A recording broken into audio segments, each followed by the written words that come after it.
Hello friends, welcome to Udumalai cooking. இன்றைக்கி நம்ம வீடியோவில் தக்காளி வச்சு ஒரு சைட் டிஷ் தான் பார்க்க போகிறோம். இது இட்லி, தோசை, சப்பாத்தி, சாப்பாடு எல்லாத்துக்குமே சூப்பராக இருக்கும்.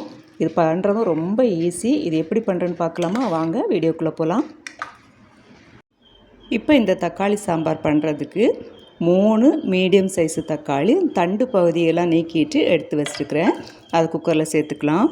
அது கூடவே பெரிய வெங்காயம் பாதி இந்த மாதிரி பொடுசாக கட் பண்ணி வச்சுருக்கிறேன், அதையும் சேர்த்துக்கலாம். அது கூடவே பூண்டு 2 பல் நறுக்கிட்டு சேர்த்துக்கலாம். இப்போ இது கூடவே 2 பச்சை மிளகாய் கீரி சேர்த்துக்கலாம். நீங்கள் உங்கள் காரத்துக்கு எப்போ சேர்த்துக்கோங்க. இது கூடவே மஞ்சள் தூள் 1/4 டீஸ்பூன் சேர்த்துக்கலாம். அடுத்ததாக இது கூட சாம்பார் பவுடர் 2 டீஸ்பூன் அளவுக்கு சேர்த்துக்கலாம். இது கூடவே காஷ்மீரி சில்லி பவுடர், இது காரம் இருக்காது, ஜஸ்ட் கலருக்காக சேர்த்துருக்கிற ஒரு 1/4 டீஸ்பூன். அடுத்ததாக இந்த குழம்புக்கு தேவையான உப்பு நான் ஒரு 1/2 டீஸ்பூன் அளவுக்கு சேர்த்துருக்குறேன். நீங்கள் உங்களுக்கு எவ்வளோ தேவையோ அவ்வளோ சேர்த்துக்கோங்க. இப்போ இதில் அந்த தக்காளி வேகிற அளவுக்கு ஒரு 1/2 கப்பு தண்ணி சேர்த்திங்கன்னா கரெக்டாக இருக்கும். தக்காளி போட்டுக்க காயெல்லாம் மூழ்கிற அளவுக்கு தண்ணி ஊற்றிக்கோங்க. இப்போ குக்கர் மூடி போட்டு 3 விசில் விட்டு வேக வச்சு எடுத்துக்கலாம். இப்போ பாருங்கள், 3 விசில் அடங்கிருச்சு. இப்போ நம்ம ஓப்பன் பண்ணி பார்த்துக்கலாம். பாருங்கள், நல்லா வெந்துருச்சு.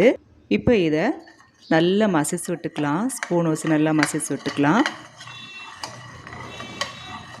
மத்து இருந்துச்சுன்னா அதை வச்சு நீங்கள் கடைஞ்சி கூட எடுத்துக்கலாம். பாருங்கள், நல்லா மசிச்சு விட்டாச்சு. இப்படி மசிச்சதுக்கு அப்புறமா இது ஓரமாக வச்சுக்கிட்டு இப்போ ஒரு கடாய் அடுப்பில் வச்சு 2 டீஸ்பூன் அளவுக்கு எண்ணெய் ஊற்றிருக்கிறேன். எண்ணெய் காஞ்சதும் கடுகு, உளுந்தம்பருப்பு 1/2 டீஸ்பூன் போட்டிருக்கு. கடுகு வெடித்ததும் சின்ன வெங்காயம் ஒரு 5 போல் இந்த மாதிரி பொடிசாக கட் பண்ணி சேர்த்து வதக்கி விட்டுக்கலாம். கொஞ்சம் செவக்க வதக்கிக்கலாம், அப்போ தான் நல்லாயிருக்கும். இப்போது கறிவேப்பிலை கொஞ்சம் சேர்த்துக்கலாம்.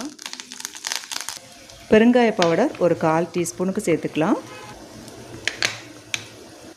வெங்காயம் நல்லா முருகினதுக்கப்புறமா நம்ம கடைஞ்சி வச்சுருக்கிற தக்காளி அதில் சேர்த்துக்கலாம். இப்போ இது கூடவே ஒரு 1/2 டீஸ்பூன் அளவுக்கு வெல்லம் சேர்த்துருக்குறேன். வெல்லம் சேர்த்ததுனால இனிப்பாலாம் இருக்காதுங்க. அந்த புளிப்பு, காரம், உப்பு எல்லாத்தையும் பேலன்ஸ் பண்ணுறதுக்காக அந்த வெல்லம் சேர்த்துருக்குறோம். ரொம்ப டேஸ்ட்டாக இருக்கும். இப்போ இது நல்லா கொதிக்கட்டும். ஒரு 2 மினிட்ஸ் நல்லா கொதிக்கணுங்க. இப்போ இது கொதித்து வரும்போது கார்ன்ஃப்ளவர் பார்த்திங்கன்னா 1/2 டீஸ்பூன் மட்டும் இப்படி தண்ணியாக கலக்கி இதில் நம்ம சேர்த்துக்கலாம். அது எதுக்காகனா இந்த சாம்பார் கொஞ்சம் கெட்டியாக இருக்கும், அதுக்காக. ரொம்பலாம் சேர்க்காதீங்க, 1/2 டீஸ்பூன் மட்டும்தான். ரொம்ப சேர்த்திங்கன்னா ரொம்ப கெட்டியாயிரும். இந்த தக்காளி சாம்பார் தண்ணியாக இருந்தால் தான் நல்லாயிருக்கும். கடைசியாக இது கூட கொத்தமல்லி தழை சேர்த்துக்கலாம். பொடிசாக கட் பண்ணி சேர்த்துக்கோங்க, அப்போ தான் நல்லாயிருக்கும். பார்த்திங்கன்னா இந்த தண்ணி சாம்பார் பார்த்திங்களா, தக்காளி தண்ணி சாம்பார், இதுதான் அதனோட கன்சிஸ்டன்சி. அதை நீங்கள் பார்த்துக்கணும். இப்போ நமக்கு தக்காளி சாம்பார் சூப்பராக ரெடி ஆகிடுச்சு. ரொம்ப டேஸ்ட்டாக இருக்குங்க. செய்கிறதும் ரொம்ப ஈஸி. இட்லி, தோசை, சப்பாத்தி, சாப்பாட்டுக்கு எல்லாத்துக்குமே இது நல்லாயிருக்கும்.